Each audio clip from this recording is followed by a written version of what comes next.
So no piddles. No piddles for the business owner. If you're doing piddles, you're doing it wrong. Pills.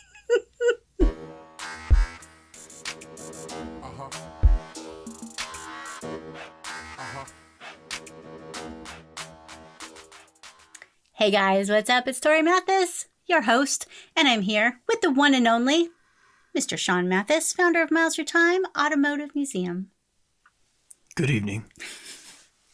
So there's a lot of talk around culturally right now, since people have been working from home, working remotely, talking about maybe people don't need to be working 40 hours a week. And I will tell you, I truly believe that if your employees, if my employees, whoever, can do things in less time, but still get the job done, I don't think they need to work 40 hours. I think it's stupid to put in a whole bunch of time just for the sake of putting in a whole bunch of time. So the question is, how much should you work? It depends. It absolutely depends. Again, I think that there are jobs, and maybe your job is like this, maybe what you do in your business is like this, because there are things like this, that there has to be a body there. Sometimes like things can't be done quicker because it just requires somebody's presence. For example, Sean, when he first started Miles Your Time, he was the ticket guy. He was the owner. He was the curator. He was the everything. He wore every single hat. But somebody had to be there to take the money to let people in. And unfortunately, at that time, he had to be that person. But as we always talk about, like, what season is it of your business? For Sean in that season, he had to be the guy that had to be there. And so I think if you do have that type of job or that type of position, maybe that is a 40-hour-a-week type of position. But how long? Like, how long are you going to sustain that? Well, as a business owner, hopefully you do not. And hopefully that's one of the first things that you try to get somebody else to do, somebody else to take on, get yourself to a point that you can be doing more important things, because like Sean said, now that he is not the person taking the money and sitting there, now he has all this time to market the business, to make the business better, to grow the museum, to get cooler exhibits. And like as CEO, like that's the kind of stuff, the bigger planning and things that you should be doing. But you know what? Sometimes you got to be the guy sitting there taking the money. And I can tell you, when I started my business, I did not have children, and I worked a shit ton because I had to try to get clients. Like I didn't have like clients just right out the gate. I had a couple from the business that I worked at previously, which was a magazine publishing house. So I did have some design clients when I started my business, but I had to hustle for those first clients. And because I was still learning and honing my skills and figuring things out, I worked a lot. Well, there's nobody else. I worked. Right. And then I didn't have kids, so it didn't really matter. Like if Sean worked till 7, I worked till 7. It didn't really matter. So I was fine to work a lot more. So if the season of your business is in the beginning, you probably do have to work a lot more. Which is fine. Absolutely. Like you can't expect to come in and be like, 10-hour work week from day one. I was just going to say the 10-hour work, you read that and you're like, oh, well, that's what I want. Well, you don't get that necessarily right off the bat. Well, that book is not about working 10 hours a day either. It's about outsourcing, but that's not a cool name. If you've actually, read the book, you could look at the title and say, yeah, I want that. Doesn't everybody? But it's actually a book about outsourcing and how to outsource things so that you have all this extra time. And you could Although outsourcing might be a pain in the ass as well. I don't like outsourcing. It might not be worth your time. Yeah, so we tried outsourcing because everybody's like, you have a marketing business, you do web design, you should outsource everything. I outsourced a couple of things every single time. It was just not cool. The turnaround is slower. Maybe for some people that works. But hiring somebody that can do things that it does not have to be me was one of the greatest things that I did for my business because it freed up a lot of time. Delegating things to Sean once he came to work with me as well. I almost said to visit. Thanks for visiting. Anytime. Once Sean came, like I was able to, like I totally trust that he's going to do a great job. And so all the things that I've been doing that were things that needed to be done, you know, like taking the money, but didn't have to be me, Sean was able to take those things on. And so that's a really great way of you to, you know, cut down the time that you're working or switch over the time to you doing more important things. I think that's like a huge, huge thing. People think, well, I'm a business owner and I'm, you know, 40, you have that 40-hour thing. So you have to work at least 40 hours, right? But then you have all this other stuff that needs to be done. I think people spend too much time trying to be busy and not enough time doing the things that were important. We had a client that was spending, oh my goodness, so long because she had to scan in documents for like insurance or medical records or however that worked, but every single document had to be scanned. And so she had like all these files and then all these new clients coming in and she was the one doing the scanning. Like no business owner should be the one scanning thousands of documents in. You can get a virtual, not a virtual assistant, but like an assistant. You could get somebody that's like retired to do that kind of stuff. You could get a teenager to do that kind of stuff. Like that is not CEO work ever. That's the one we got rid of that whole process altogether, right?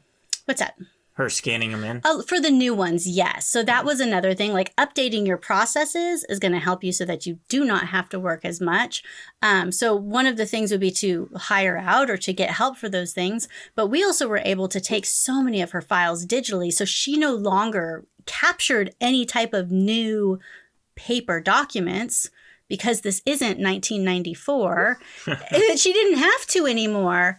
You know, that's a lot of things to haul around. That's storage. Then you have to worry about people's confidential information. Whereas when she updated her systems and was able to take on all those types of things electronically to start off, whew, amazing time saver.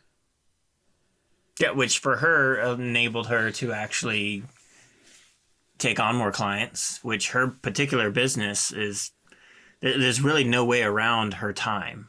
So she's got to fill her time with paying clients. So anything that takes up her time that isn't actually, you know, the point of the business where she's actually collecting money for that time, she's technically losing money. So really for somebody like that, like everything other than what she actually does for a living that makes her money should be done by somebody else. And you can get people to work for not a lot of money. So, I mean, it's really easy to think like, well, I can't hire somebody. Well, you don't have to hire somebody full time. Maybe you find some mom that just wants to do some spare work while her kids are napping. Like there are people out there that do not want to work full time. They just want a couple hours. And so I'm not telling you to pay people $2 an hour. I'm telling you to find somebody that will just work for a few hours. You know, so you still pay your people well. It's going to be more beneficial for you to get those hours back than to, you know, lose a little bit of that money. And I think you might have to make that like transition period. And that might be, you know, a month or so to get that groove going. But man, that was one of the best things that happened because it was really easy for me to look back on my week and go, I was so busy. But if my billable hours, you know, if the projects weren't coming in, if I wasn't getting new projects, then and the money wasn't coming, it didn't matter that I worked 40 hours or 50 hours or 60 hours or however many hours I worked. And if you're a service-based business, like the lady that we were talking about, you know, if you're a coach, if you're, you know, any type of thing like that, like you have to be very careful that you're not having your bar be how many hours you worked, that you're busy all week. I think of like some of the more well-known successful realtors. Like the realtors you see the billboards for, the ones that you can think of the name of the realtor and you have never used them before. I mean, I guarantee you can think of some sort of realtor in your area, right? So say you want to buy a house or sell your house and you go use that realtor, you know that realtor's name and you're expecting to meet that realtor. I guarantee you do not meet that realtor until you sign documents. If you meet them during that time, because that realtor has outsourced, not necessarily outsourced, but has somebody doing everything that needs to be done so that they don't actually have to do it because they're busy promoting the brand that they've created that made it so that you even know who they are. Mark Spain is one that's local in this Georgia area. He probably spends $100 million a year on billboards. I guarantee everybody in this area knows who Mark Spain is. And I know of a few people that have used Mark Spain as far as having his sign in their front yard for their house for sale, but they've never met him. Well, especially if you see like the like we've traveled through Georgia and like way on the other still Mark Spain billboards. Yeah. I mean, that's kind of just one example, but it goes across the board for everything. Miles through time. I'm typically only there Saturdays.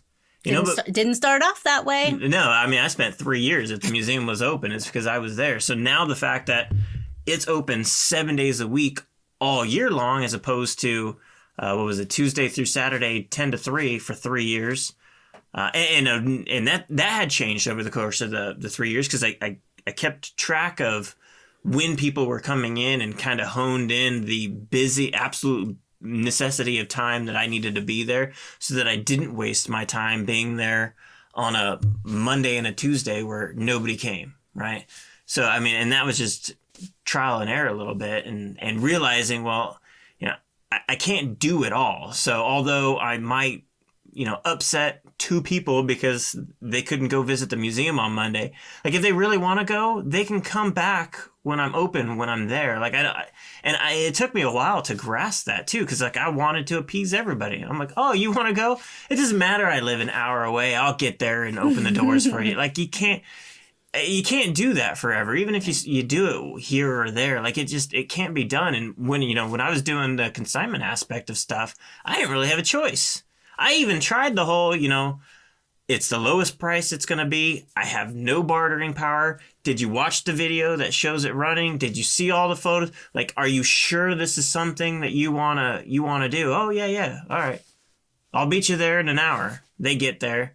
Would you take, it's a $20,000 car. Would you take 10? Are you fucking kidding me?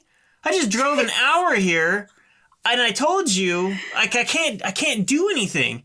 It's my day off. Like, it was such an absolute downer and nightmare. Like, that alone is part of the reason why I don't do that anymore, just because I would still be under that such situation. I think that's very important to note. Like, Sean even tried to make it so that this aspect of his business was as controlled as possible, and it was still out of control and not controllable. You didn't want to work that many hours. You didn't want to go through all that kind of stuff. Like, so he made it so that was no longer part of the business. And it took a little while to work it out and to build, to change things over. But if you realize that something like that is taking too much time and not bringing in enough money, or maybe it is bringing enough money, but it's stressing you the hell out. Like, it wasn't fun. Figure out how to work that out and do something else. Yeah. Because it's not worth taking all these hours and all this time if you're stressed out, if you're a piece of crap to your family, if you don't sleep well. Like, there's all these other things other than, how much money that you're making, that you can make changes for sure. I think that it's very important to note, though, that whatever the season of your business is, it is going to dictate how much time you work. But how much time should never be a factor in deciding how much you work. We've talked about before about not working by the hour. For us doing design work, like, we never work by the hour. Like, maybe I'm having a day that is kind of crappy and I'm kind of working slow. Maybe I'm not very imaginative or creative today, and so it's taken me a little while to get longer, or to get going, and so it takes me a little bit longer. Or maybe today I am freaking on it and I am just on fire and I am just knocking stuff out. Well, if something takes me, today 20 minutes to do, and maybe other days it takes me 3 hours, I don't think that you should get charged a different amount. So the amount of time is not what's important. So just because you're a business owner, just because you're trying to grow your business, doesn't mean that you need to work 80 hours a day or 50 hours or even 40 hours. But you have to figure out kind of what's going to work for you, because there is no magic number. There is no book that says, like, these are the times that you should work. but don't give yourself busy work to fill up time just for the sake of filling up time.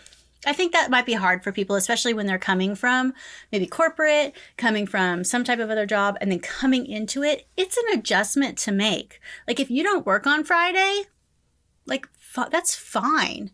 Like you don't have to work every weekday. When Sean worked for Pepsi, he had all kinds of crazy schedules. Like for a while, he worked until 7. So I worked until 7. I worked a little bit later. I started later. I worked later. When we didn't have kids, I maybe worked a little bit later. Sean was in the National Guard. He would be gone one weekend a month. I would work that weekend. I would answer customer emails like crazy, like whenever. So I really got to be known that with my clients that I would answer emails at any time. Well, once I had kids, and especially now that the kids are a little bit older, like I don't answer emails in the evenings because it sucks me into work. And then I ignore my kids and they're trying to talk to me and I'm like, oh, I'm in the middle of something. I can't concentrate. I'm going to screw stuff up. So I have made that change that now I don't do that. But that was a conscious decision that I had to make, just like Sean, it was a conscious decision for him to decide like that doing car sales was not for him. But if it's the season of your business, then maybe that is when you need to do it. So in some places, they don't have a 40-hour work week. Do you think that like it should be like a 40-hour work week, or do you think it should be different? No. I think that the 40-hour work week became a thing when, you had 10-year-olds working 60 hours a week. It kind of, I don't remember what president it was, but they set that standard that was the 40-hour work week. Henry Ford actually is the one that did it. Now I'm thinking of it. Henry Ford created that 40-hour work week. So, who the hell is he? Really, when you talk about it, it worked for that scenario, and we kind of in 1910, and we've adopted it across the board. But and the thing is maybe for you and your business and your season right now, you need to work 60 hours a week. If there's no way around it, and you really gotta to put in the grind and get your feet wet and like really try to strive forward to get to where maybe in the future you're working 30 hours a week, or maybe you do just work the 40 hours a week, but they're super easy and fun, and it doesn't even feel like work. You get so caught up on that number of like, I work like it, especially if it's your business. Does it matter? It really comes down to what is it you want to be doing. Like, even when we go on various trips and there's work that we do when we're there. Always. All the time. We take a cruise. We're working on the cruise. We were just in Florida. We worked while we were in Florida. But we didn't work all day. It's we get up early in the morning, like we always do. We get our few hours of work done. We go and do all kinds of stuff. We come back to chill, do a little bit of a few things, go back out, wrap up some things in the evening. It's not like sitting there and, not getting stuff done. However, you have to take a break. Even if you're in the hustle stage, you cannot work all day, every day, this hustle, grind, don't get any sleep, because then you're going to be a piece of crap. And you're going to get sick, or you're going to do a bad job. When you take that time away, when you take it off to do something else, and I am not good at this. I want to work all the time, and not necessarily work. I want to be productive all the time. I feel like I should be doing some, and you're like that too.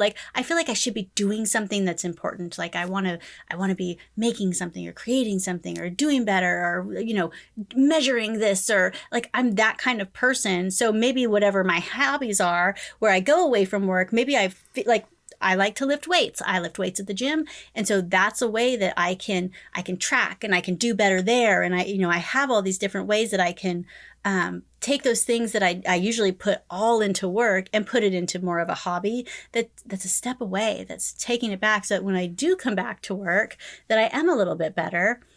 We go to the gym 5 days a week, and a lot of times, and I know Sean says he doesn't feel bad.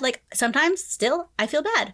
I am at the gym. It's 9:00 in the morning, and every once in a while I'm like, I should be working. I should not be working out right now. But I know I should. I should be working out. Like, I'm not going to stop doing it. But I even still have that thing. Like, I feel like I shouldn't be taking this time off because I'm supposed to be productive. I'm a business owner. I'm supposed to be growing my business. I have these projects going on. I have all these things. And you know what? You're always going to have all these things. And you're always going to have a full to-do list. And then the list is going to, like, more stuff's going to come on. Like, you're never going to finish every single thing. So putting in the hours is not the answer. It's not the answer. I think of like going to the gym, for example.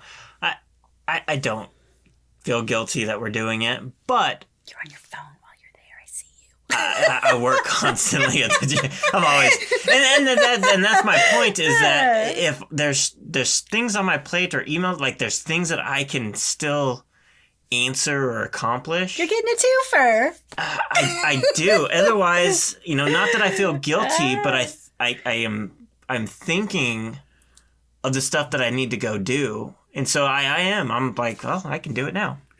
Take my break and knock it out, because, you can have 100 emails, right? On a daily basis at any given moment. You've got hundreds of right, yeah. Unopened emails. Well, I always had none, right? I'm always like, I have a rolling 20 right now. Like, that, I just cannot get rid of them. And it drives me absolutely nuts. Again, though, you can't stay up all night to finish all the emails, because in the morning there's more emails. There's going to be more. So many things can wait is something that I've also learned, like with, I feel like I need to do it all and finish it. And like I feel like I need to check everything off and then I'm good. But it doesn't really work that way. Like, when you actually get down to it, like, you're not supposed to just check everything off every day. I have this planner that I've been using for several years. And once I switched over to this planner, really helps, because it's got, like, on the top of your day, it's got 3 things. And so it's like, get the 3 biggest things done. Like, you don't have to get every single thing done. And sometimes, like, I do have lots of little things. And sometimes I got to remind myself, like, once it is little things, like, are these little things that I should do? Like, there are these brochures that we do for a client, and we're constantly getting more, because there's one for each one of their people. And so always people are coming into the program. And so we're always doing more, always doing more, always doing more. For years, I did the brochures, and that would be like something that was on my list, that it was like, once I start having like all these little things, like, it was always like, every week I would be doing like all of these. I finally was like, this is something Sean can do, right? And now you've been doing it for a long time. And I even gave you like a little bit more of this, because once I got that structure part, once because I am the designer, I am the one that's doing all the creative. Once I've got that figured out, I don't need to do it anymore. It can be replicated. Right. Because the system, the structure, the whole process is figured out. And I think that that's something that if you are doing all these little things, and like you feel like you always have these little things, like that's a sign that you need to step back and be like, okay, I should not be doing little piddle stuff. You're a business owner, no piddles for you. Like, you need to do big stuff. You need to do, you know what I mean? Like, move the needle stuff. Grow your business, make new connections, not doing little changes in a brochure for people. So once you see that you have the little piddles going on, that's when you step back and say, where can I make a process for this? And where can I hand this off to somebody else? Because you, as the owner, should not be worrying about all these little things that you can check off. Check out episode 68. It's Clone Yourself, and it's how to work smarter. I really outlined a whole bunch of things. It's the only episode I've ever done by myself. Sean was gone, and I had to do one. And you know what? I think it's a great episode. There's lots of really good nuggets in there on how you can do more in less time. Because as a business owner, your time is so important. And especially if you're a service-based type of business, where it's really easy for your value to only be based on the hours that you're spending. So you really got to watch your time. You got to be careful. I just want to say piddles. Did I say piddles enough time? Piddles. I don't know if I've ever used the word piddles Say before. With me. Piddles. Okay. It was fun as I thought it was going to be. Are you happy with your piddles? Yeah, piddles. So no piddles. No piddles for the business owner. If you're doing piddles, you're doing it wrong. Piddles. Did you know that we have new shows every single Tuesday and Thursday? We get a new show out every single week, twice a week. And so we would think it'd be great if you would come and join us on Tuesdays and Thursdays. We always talk about things like this, how you could be smarter in your business, how you could use your time better, how you could use your money better, how you could finally figure out social media to work for your business. So we would love it if you would come join us on Tuesdays and Thursdays. Thanks. We'll Tell see you. your friends. See you on the next one.